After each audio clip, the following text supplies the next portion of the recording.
And now, Dennis, the menace. What's going on, buddy? Good afternoon, dear folk. Good afternoon, Pastor. Good afternoon, Fiorella. Good afternoon to all listeners there of Convo Couch. It's great to be back here in the program. And, well, things are exciting here. Yeah. Oh, You've yes. been busy. Oh yes. So we're gonna do a whole section on this because I have a lot to say about it too. But I just wanted to first since you're here, get your perspective on, on how was yesterday. I know you talked about a little bit about the long lines, the buses, that were impounded, and then people didn't have access to transportation. Tell me a little bit about that part. Well, first of all, we have to understand that the public transport system in Chile is actually, in a way, semi-privatized, and this is a legacy of this is kind of another piece of legacy of the Pinochet dictatorship, when so many of the state institutions were either privatized or they were basically contracted out to private companies, and the transportation services were one of them. And it's also interesting to note that the companies, the transportation companies, which are in charge of this, were also basically the same companies that played a role in the 1973 coup against Allende, as it was basically a bosses strike organized by the owners of the buses of the private buses to basically prevent the transportation and the movement of workers who would have otherwise opposed the coup. So it was really interesting to see kind of almost like a similar picture taking place in Santiago and other cities in Chile. As basically this was a much more quiet boycott organized by these private companies, and the outrage which it generated actually gave way to this really kind of beautiful display of solidarity, because the people actually started organizing the kind of the carpooling services themselves. So people started offering their cars, their microbuses they had, and actually to transport people to their place of vote. Even like members of the Gabriel Boric's coalition started doing it for their fellow voters. So carpooling people from place to place. And this is, I think, is a great display, actually a great sort of metaphor for why Boric and his coalition won, because a lot of the people actually, organized themselves. Was this kind of atmosphere similar to the mass protests of Chile? This collective action that was needed to defeat fascism in the polling booth. So this was quite inspiring. I have a question, because you said to defeat fascism, right? Gabriel Boric has been touted as somewhat of a center leftist guy, right? Like not a full blown hardcore leftist like his opponent was in the primary or in the first round. Are we going to be able to escape Chile now for real? Are they going to be able to escape the neoliberal austerity measures that were thrusted on the people for real with Boric? Or is it kind of like we have to wait and see what he will do, in your personal opinion? Well, we have to remember that, basically Gabriel Boric's promise for this whole campaign was that neoliberalism was born in Chile, neoliberalism will die in Chile. So this key central promise that he made, both in his primary campaign and also in his presidential campaign, was to dismantle was to dismantle the system of neoliberalism in the country. Now the question is whether he would actually live up to this promise. This is much more complicated for several reasons. Number one, now we are looking at his past, because he comes from the student movement. He was the president of the National Federation of University Students. He has been a deputy in the Congress for almost a decade now, actually, and his views have also evolved over time. And because when he was still when he was still kind of leading the student movement, he was a supporter of the Bolivarian Revolution. From what I understand, he was a supporter of all these other major left-wing governments around Latin America.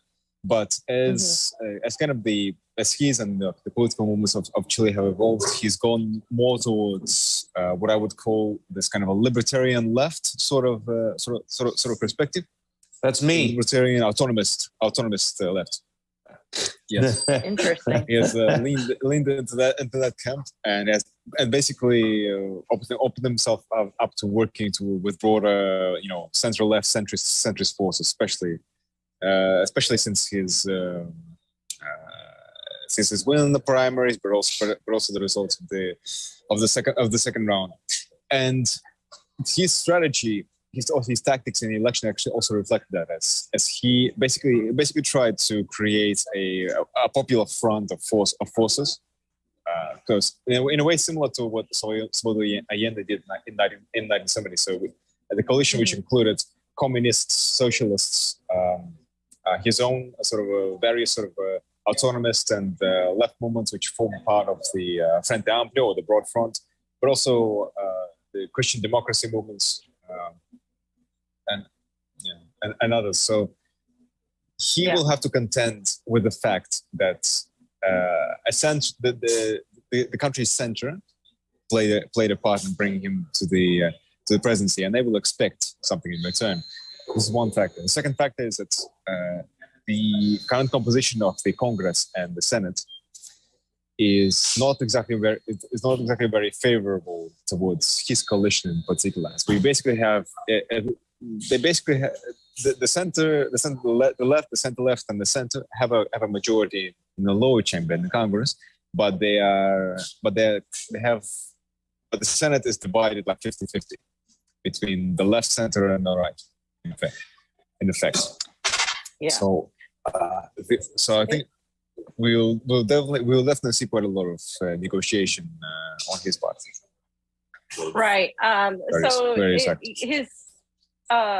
his opponent, right? His opponent was the son of a Nazi, a literal Nazi. Can you talk more about that? About how, because in America, a lot of Americans call everybody a fascist, but really we don't really have anybody that's an actual fascist in government. We have pretty close. I mean, on the right-wing party, we have some of the most right-wing politicians in the world. But when we talk about an actual Nazi, can you talk about his opponent and how he was the son of an actual Nazi? Certainly. Well, Jose Antonio Cast's father, Michel Cast, was a member of the Nazi Party. He was fighting. From what I understand, he was actually fighting on the Eastern Front. So there's actually a chance my grandparents fought against him. And he basically got cold feet and fled to Chile in 1943. Now we have to remember that unlike the Nazis which escaped to Argentina, the Nazis in Chile played a much more prominent and open part in various political movements in the country, especially after the coup against Allende in 1973, and a lot of them also benefited sort of politically and financially from Pinochet's dictatorship, and the Cast family was one of them. Now, Jose Antonio Cast doesn't just come from this kind of background of but also we're losing him. He actually helped to played a part and helped to organize the campaign in 1987, the famous plebiscite in Chile that would have allowed Pinochet to stay in power. So he helped organize the Yes campaign. For that, his brother was actually worked as one of these Chicago boys who worked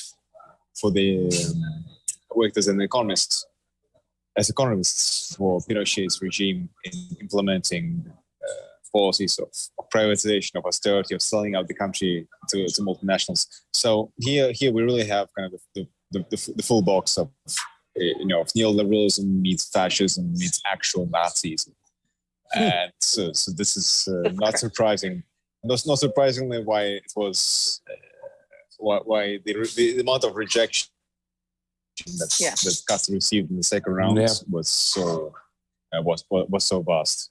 He basically represented everything that the Chile's popular classes and most of the middle class hate about the history of of the regimes, of the coups and the dictatorship.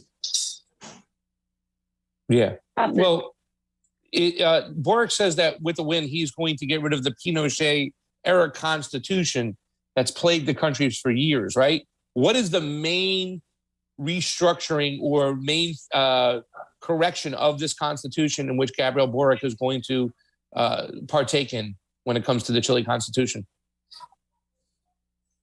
Well, the process of writing a new constitution is already in process. As the referendum in October 2020 confirmed the creation of the Constituent Assembly, and the elections for the Constituent Assembly took place in May this year and yielded a 2/3 majority for left, center-left, and independent representatives of the various constituencies around Chile. So the process to create a new constitution is in full force already.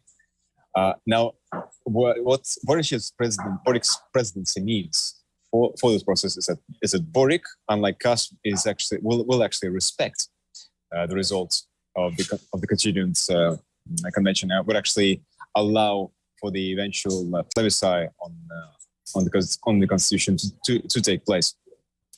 I'm not sure if he would actually intervene in the constitution process. I believe not, since he said that he would respect the autonomy of the process, which I believe is also a good idea, as a great part of the representatives in the assembly really represent the wide, the masses that beyond kind of the political parties, political organizations of the country. But with regards to whether we might actually now see a more radical constitution be written for Chile, I believe that with Boric as presidency, this is far more likely to take place than it would have been with the government of Cast, who we won't even know if he would have actually allowed the assembly to go on. Yeah, and just a final question for me. You've seen what's happened in Nicaragua. You heard or been around what's happened in Honduras. You saw Peru, and now Chile. Do you consider this a very important aspect, like what's happening, how so many leftist or left-oriented candidates are getting elected? And I mean, I see a difference between Nicaragua, Cuba, Venezuela, Bolivia, Alba, and Peru, Mexico, Chile are a little bit more on the social democratic side. But still, do you see that this is a fight? This is a trend to fight against the Western imperialism? A little bit of resistance there? I think there are certainly different political tiers here in here in Latin America. The political process in Cuba, Nicaragua, and Venezuela have their roots in genuine political revolutions that basically uprooted almost entirely the old capitalist system and then its old systems based on socialism, based on solidarity, based on Latin Americanism, based on, say, the kind of the national ideology. So Bolivarianism in the case of Venezuela, Sandinismo in the case of Nicaragua, and the revolutionary tradition of Jose Marti and Fidel Castro and other leaders in Cuba. So this is I think one way we can differentiate it. And secondly, the wave, kind of the new progressive wave that we are seeing in these countries is very important for another reason, because what we've seen in Mexico, what we saw in Mexico in 2018, election of Obama, the election of Pedro Castillo in Peru, election of Gabriel Boric in Chile, finally, and most likely, although we shouldn't not yet calling it, but a very likely victory of the center-left candidates in Colombia, Gustavo Petro, next year. If this happens, for the first time in their entire history, all the four kind of traditional pillars of capitalism in Latin America, the four traditional pillars of US imperialism, would have elected presidents that seek fundamental political and economic change, and this I believe is quite important. I would also say that this is this reinforces the international bodies which have been built by these progressive governments, like CELAC, or the North American Caribbean Community of Nations, which is now led and presided by Mexico. Mm-hmm. At the same time, we should definitely acknowledge some of the shortcomings and the political gaps between the revolutionary tier of Latin America and what I would call the progressive tier. As we see with Boric, he although he was more supportive of the revolutionary processes when he was younger, these days he and other some of his spokespeople and other leaders of the coalition have basically opposed the Venezuelan government. They've opposed the government in Nicaragua. They've had a sort of a very mixed approach towards Cuba, condemning the sanctions and the embargo on Cuba, but also calling Cuba an authoritarian regime or a dictatorship. I believe that the absolute minimum which Boric should do in this case, well, his government, the governments of Peru and the others, would actually to follow the approach of AMLO in Mexico, as AMLO as stated very clearly that he opposes U.S. intervention in Cuba and Venezuela, in Nicaragua. He believes that what's happening in those countries is the internal affair of those people, and the principle of neutrality and non-intervention by the states is what should be upheld. So, in terms of foreign policy, the most viable kind of vision which Boric should adopt would be that of Mexico. We'll see if that actually happens. But I believe, but also just to finalize, I believe that in this case, the Constitutional Assembly could also play a part in a way of being kind of like a check and balance on the promises of Boric, because exactly the new constitution could actually create a new article and create that reflects this need for non-intervention in the affairs of the country, and instead promotes Latin Americanism, which promotes cooperation, which promotes integration among Latin American countries, and also integration with other nations of the global south. Dennis, thank you so much for coming on, man. Have a safe trip. It's always a pleasure. We'll see you in the Bye, next Dennis. spot, Thank buddy. you. I'll see you. Comrade Dennis the Menace over there. You know what I'm saying? Laying out the truth, fam. Really, it's about integration, whatnot. It's all about these Latin American countries coming together, forming a bond, and telling the American imperialists to go scratch. And I think there is something about it when you have these kind of center leftists. Maybe he wasn't the hardcore leftist we want, but if they could kind of maneuver around, the whole spectrum without pissing off the imperialists too much, to the point where the imperialists will go, okay, well, we'll let them be for a little while. They're not too much of a trouble. And then, give their people a lot of stuff and then tell the imperialists to go scratch. Maybe that's a good thing. Who knows? I don't know. Maybe. I'm of the opinion that I mean, you could do that. I've never seen that happen. It's almost like the whole, you go in, you run as a Democrat, and then you just tear it all up. I just never see that strategy work. So I don't necessarily think it's going to work because the United States has their eye on this. AOC congratulated him, so I'm a little bit. She didn't congratulate Ortega. She wasn't exactly congratulatory of the more leftist president winning. So I'm a little hesitant, but I also understand the current situation, and we're just going to go over it quickly because that was the on the ground experience, an analysis of really the overall. But yesterday, and we're going to see some of Dennis's videos. Chile did elect Gabriel Boric, who is of Croatian descent, by the way, for president for the next 4 years till 2026, from 2022 to 2026. And right away, the far right candidate, Antonio Cast, which he talked about, he's the son of a Nazi, conceded to the social democrat, Gabriel Boric. And of course, according to Boric's platform, we talked about this, he's going to really 100% commit to doing away with the Pinochet era constitution. That's one of the reasons why so many people were really on board. This is a historic win because he was a student. He's the youngest president, second youngest, I think. He's 35 years old. And quickly, within a few hours of the polls closing, they had the tallies out there, which saw him win. He won 55.86% of the vote that they had counted at that time.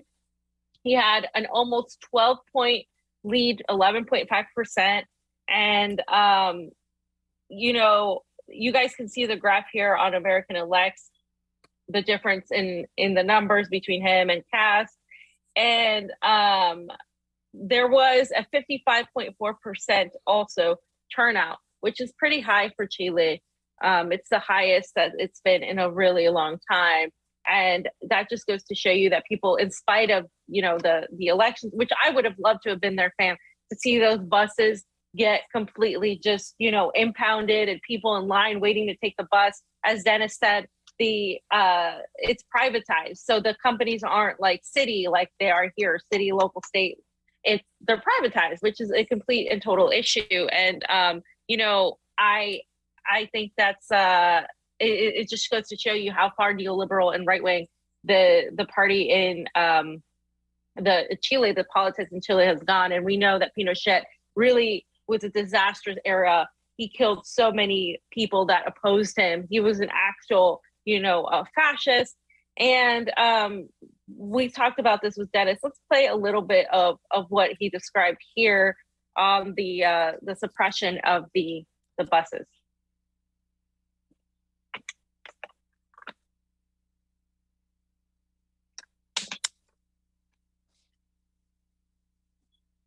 Chile goes to the polls today to determine who will govern the country for the next 4 years. The choice could not be starker between the son of a Nazi and the admirer of the former dictator Augusto Pinochet, José Antonio Cast, and the former student leader.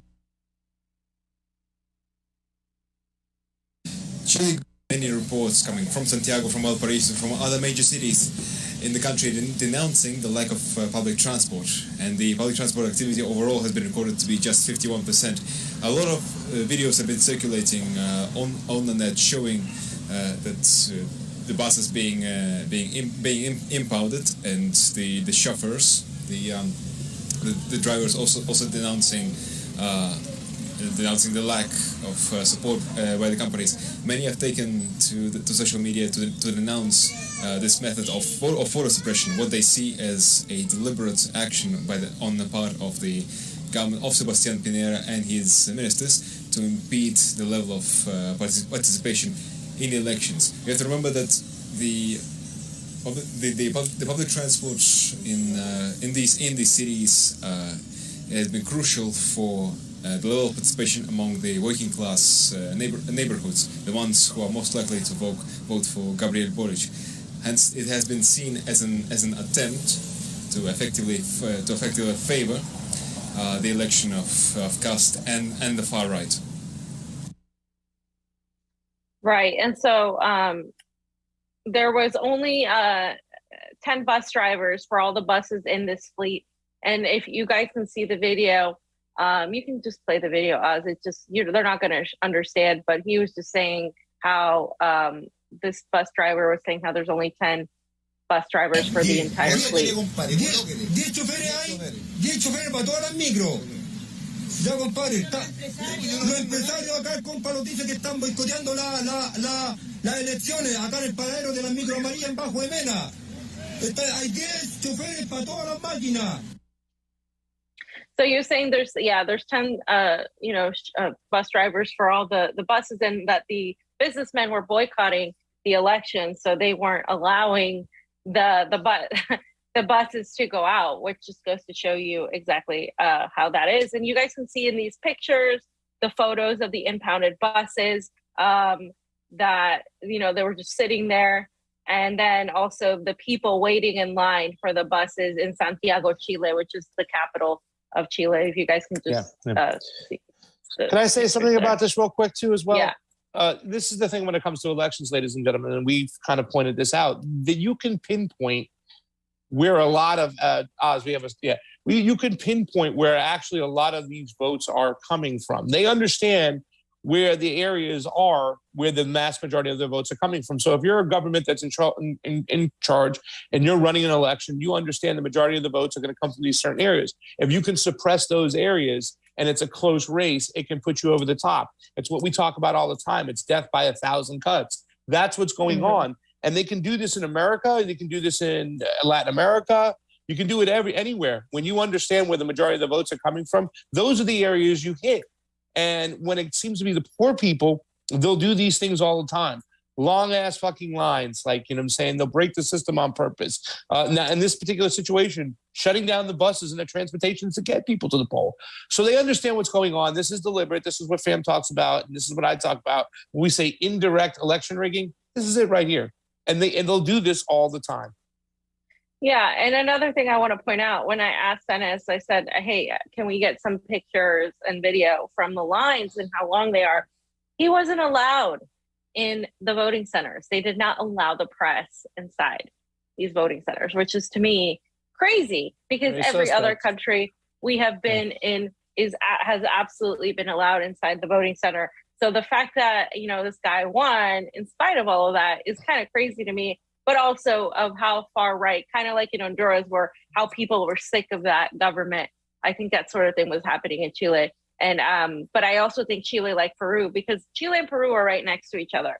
And so much so that, when Pasta brought Chilean wine to my aunt in Peru, she was like, what the hell are you doing? Because they have like this sort of, centuries long fight between, who had pisco, who has the better pisco, who invented pisco, Peru or Chile. And then it's the same thing with the wine. It's the same thing with everything. So that's kind of like, they have very similar accents. If you noticed, they have some similar terminology, but in Chile was where a lot of the fascists went, a lot of the Nazis went in there. And so that's why you have that foreign policy, that type of national policy as well. But also, Chile is extremely afraid of communism itself. So kind of like Peru, it would be difficult for an actual flat out socialist to win anything. So I think that's why a lot of these candidates run a little bit more safe. This guy seems to the right of Pedro Castillo, in my opinion, from what I've seen. And we're going to go into what some of the issues are. But I think it's important to also know the situation, kind of like in Honduras. They were governed by a government full of narco traffickers, like drug trafficking cartels. And so, yes, Xiomara is an improvement.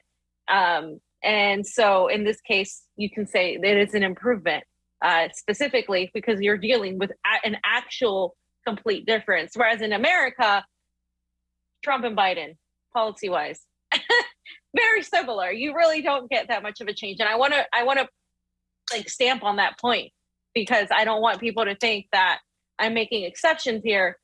There's a whole other, when we talk about Nazis, we're talking about real Nazis. We're not talking about fucking Proud Boys. It's just completely different in Latin America. And Pasta knows, because he's been there, and you know what they're facing down there. in these countries. Right wing, left wing means a whole different thing in the global South than it does in America. I can tell you that much, And let's just continue to go on with these great pictures from Dennis and great caption, great footage, just great reporting by Dennis. Once again, it was great in Venezuela. He did great in Chile. I'm glad he went. And yeah, fam, this was a place I would have liked to have gone to, but not being able to go see the whole election process. That's something that's really, really fucking Pinochet. You better change that constitution. Exactly. So here is a video of him just talking about the crowd and waiting for the president-elect Boris to arrive. We are here now outside of the command center of Gabriel Boric, and the mood here is absolutely jubilant. With more than 50% of the vote counted, Gabriel Boric leads with more than 54.5%, while the far-right candidate and the son of a Nazi Jose Antonio Cast has admitted defeat and capitulated in this presidential race. We are now expecting Gabriel Boric to exit the center and talk with the press. Stay with us. All right. And then this is when Boric comes out. Jubilant. Oh.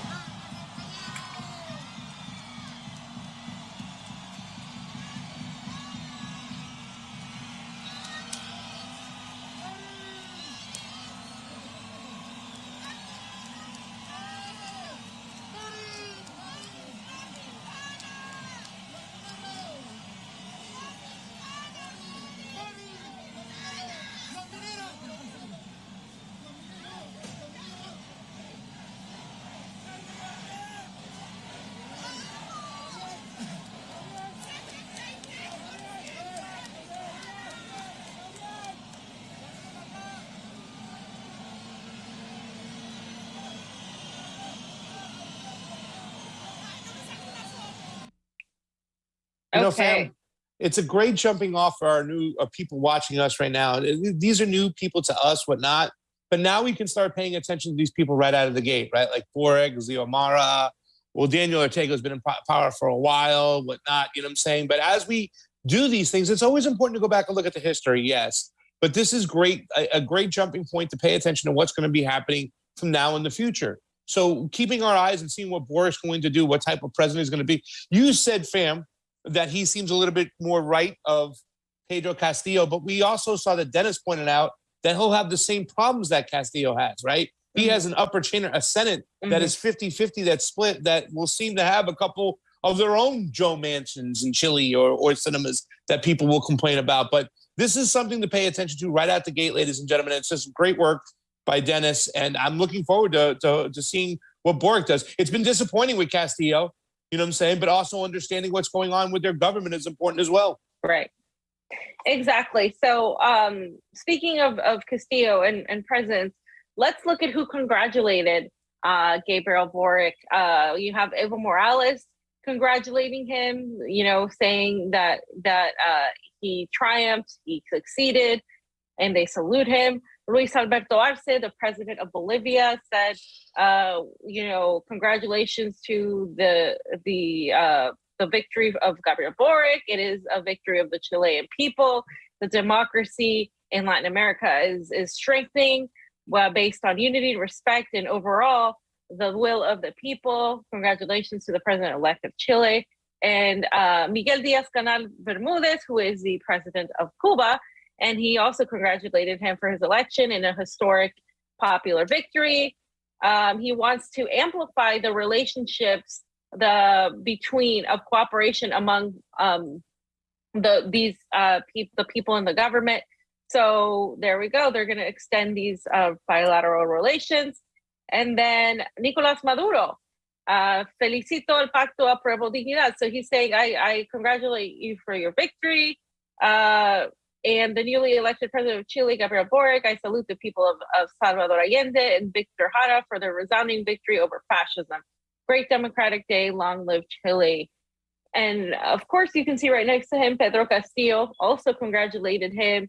He said, the victory is for the Chilean people, and we share our Latin American, the Latin American people who want to live with liberty, peace, justice, and dignity. let's keep trying for unity among our nations. So those are very important words from very important people, actually. And let me just preface this by saying, in spite of the things he has said, Gabriel Boric has said negative things about Venezuela, didn't recognize their elections, pretty much called Maduro a dictator. He has said negative things about Nicaragua, didn't recognize their elections, said they were fraudulent. In spite of, and has said negative things about Cuba, as Dennis pointed out, even in spite of being against the blockades, still said the negative things about, This Castro. is Pedro Castillo? Sorry, not this Castillo, Gabriel Boric, talking about this.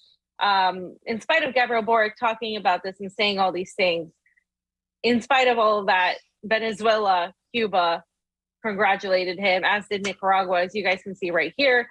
This is from Daniel Ortega and Vice President Rosario Murillo, who said, who sent their salutes and their respect, and they wish for the government of Chile to really advance and with justice and peace.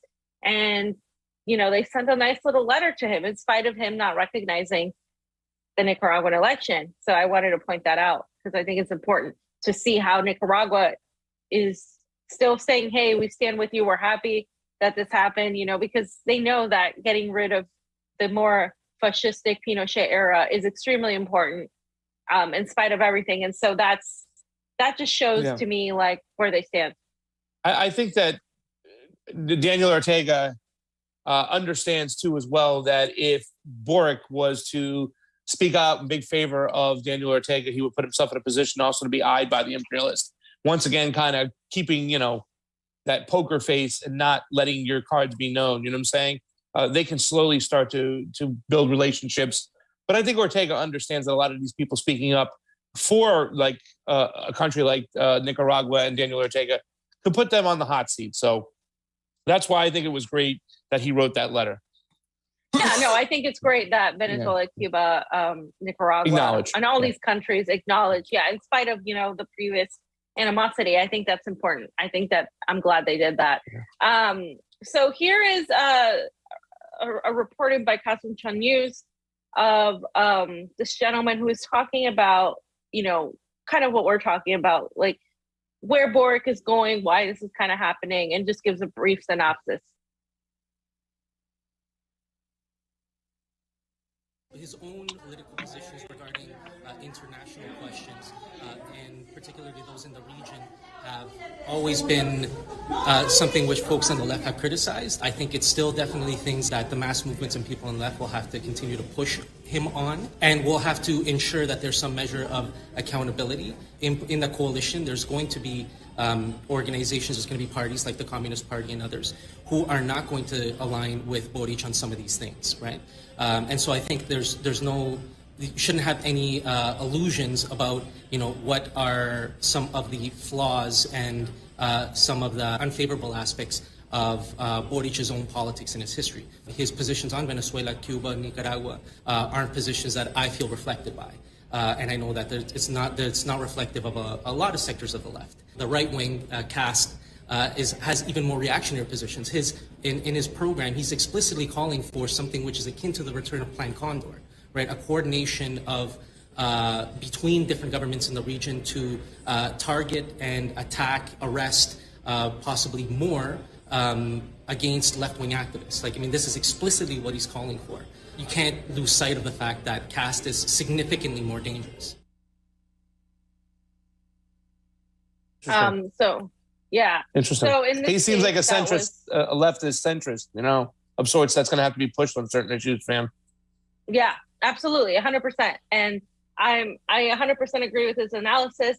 I don't usually do the lesser of two evils argument, but when you're talking about Plan Condor, in case you don't know, it's Operation Condor, was this push to really just go after any sort of left-wing type of activist, any sort of person that just opposed the government in Latin America. And it was popular particularly in South America, Chile, between 1968 and 1989. And this is just a very fascistic type of policy. He wanted to implement that into the country in again, and Latin America can't allow for that because that's opposed to anything that we want. We don't want fascism or authoritarianism. We want freedom. And so in that case, you do have to look at everything else. So Ben Norton really broke it down really well. I agree with everything he says. He said, we can expect Gabriel Boric to govern Chile like ex-president Michelle Bachelet. He comes from anarchist student movements. He calls himself a libertarian socialist, pasta, but is just a left liberal. He's very soft on imperialism and constantly attacks Venezuela, Nicaragua, Cuba, China. To be clear, Gabriel Boric calls himself a libertarian socialist, which means nothing, while pushing imperialist propaganda against actual socialist governments in Latin America. In Nicaragua, he supports Chamorro, a U.S.-sponsored right-wing millionaire oligarch. So one of the presidential candidates that ran in Nicaragua at that time. And I said the same thing, basically. He's not the radical needed to combat the U.S. empire, will likely play ball, but and push the Western agenda. But the tide shows there's a shift away from complete U.S. dominance. And that's why I asked Kenneth that question, because I believe that it's important that you're seeing Latin America develop in that way, start to shift away to try to really understand that you have to have some sort of resistance against the empire, even if it's not full on, Bolivarian revolution like they have in Nicaragua or Venezuela. And I think that's an important step some of these governments are taking. I also think it's dangerous because it's easily co-optable via this social democratic progressive agenda, as we have seen. It doesn't work in the United States, but I think Latin Americans are a little bit more intelligent. And I don't think I'm saying, I don't know if they're the demons that are trying to walk in the door when they come in under the guise of an American leftist socialist, right, whatnot, which would, they're paying way more attention to the cultural issues and not the economics, right? So, I mean, and it's kind of the same argument that we heard about Xiomara, right? Like, oh, she's already starting to back away from the deal to possibly join with China. This isn't a true leftist government, Manuel Zelaya was a capitalist and blah, blah, blah and stuff. I said, yeah. And that might be the situation, but these are, there's a reason why he was removed in the middle of the night in his pajamas in 2009. They're still leftists. They're still looking for policies that are going to help the workers, not corporations. In fact, they're true socialists in some ways, where they're paying more attention to the economics and that the bourgeois bullshit coming in. So it's just something we have to keep our eye on and see what's going on. And I get it where some people kind of are gung-ho. They want the hardcore comrades, leftists going in there, wearing their hats, drinking Russian vodka and saying, let's go. But, there is difference. There's a difference between shooting for something far and then accepting a form of incrementalism as opposed to fighting for incrementalism and accepting the status quo. So right. And in Latin America, it's kind of like you're forced to it. You have Honduras, a drug trafficking cartel type of government. And then in Chile, you have a fascistic Pinochet era constitution. You need to get rid of that. It's kind of like when we say we need to get rid of the authoritarianism with these, mandates and all these, and, all this big tech surveillance bullshit, because if we don't, we're not going to be able to fight everything else. So it's kind of like that. Like sometimes you have to get rid of something in order to actually be able to fight for something. And it's like in the case of Donald Trump versus Joe Biden, they're the same fucking two wings of the same bird. It's not, you're not getting rid of crap. But in this case, in these two cases with Honduras and Chile, you're definitely seeing a stark difference. And if you can get major reforms on healthcare and education, in other words, you can get everybody educated and you get healthcare for everybody. You know what I'm saying? And then you can implement a big infrastructure plan without throwing out all the corporations just like crazy, going nuts and saying, "I'll get out of here." And that keeps the imperialists at bay. But yet you've been able to enrich your country and take your people out of extreme poverty and move them into lower poverty. Then you can obtain that next step, which is then strengthening the working class and, getting more worker co-ops and all those sort of things, and getting the small guys to own some of the businesses, whatnot. But you can't just jump at it all at one time. This is a big step for Chile. You know what I'm saying? Whether we like it or not, whether we would have liked the guy who was a little bit more leftist, a little bit more radical, that lost in the primaries, okay, we get it. But this is still a big step. Just like we know for sure, being in Honduras, Xiomara is a huge step from what they had before. And people just have to accept that sometimes. You know what I'm saying? I know that's what we're told to accept here, like in America, but really we're not accepting any movement, any incremental. We're going backwards. There's we're nothing. being told you're we're regressing.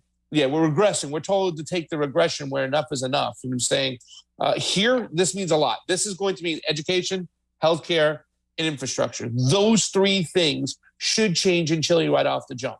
So. And the thing I want to point out is the foreign policy. You're going to see, at least at the beginning, right, a different foreign policy in Nicaragua, Venezuela, Cuba, Bolivia versus Peru, Honduras, Mexico, and Chile. Those are the two kind of like different tiers. As Dennis talked about, there's different tiers. You have the real, Bolivarian, blah, blah, blah. And then you have like the more, progressives in terms of Latin American politics. And those progressives are still more progressive than anybody we have in this country, by the way.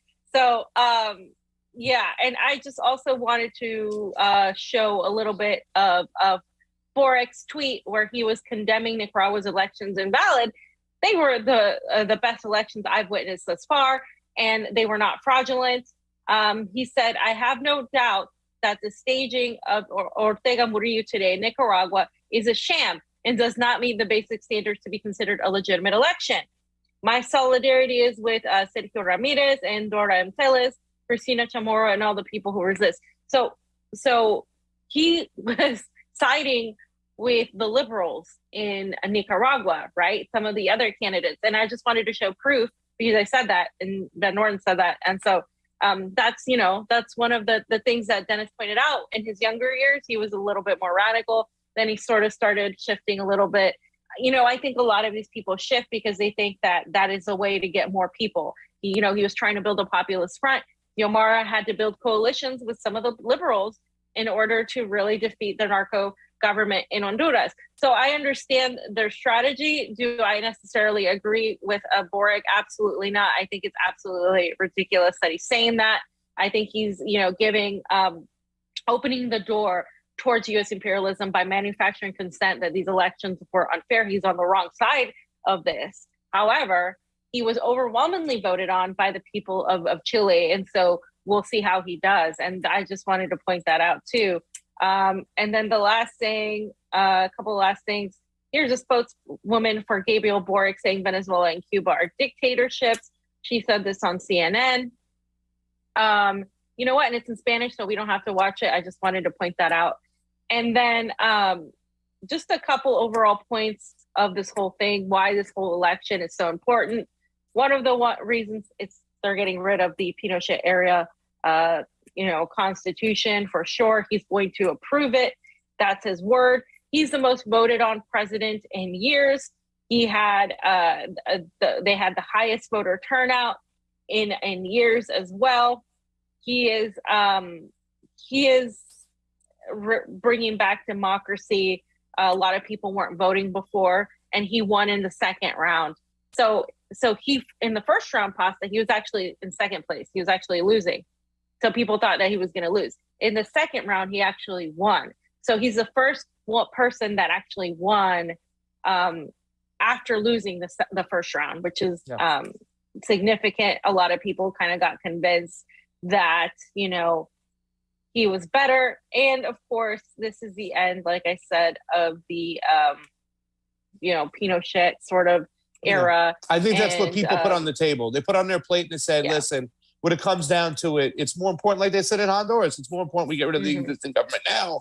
There are things we won't get, we won't like, but let's get rid of this crazy government we have now and let's move to a better place. Let's go baby stepping. It's kind of like what I explained to Steve about cryptocurrency, how it's better than what the fiat currency we have, but it's not the final answer. Sometimes you just can't leap for the glory and the roses, Petunia. You got to sit there and you do have to take it step by step. So anyways, just I think it's a good win, and I'm happy for the people of Chile, just like I was happy for the people of Honduras, and we will keep a good eye on what's to come. That's the most important thing.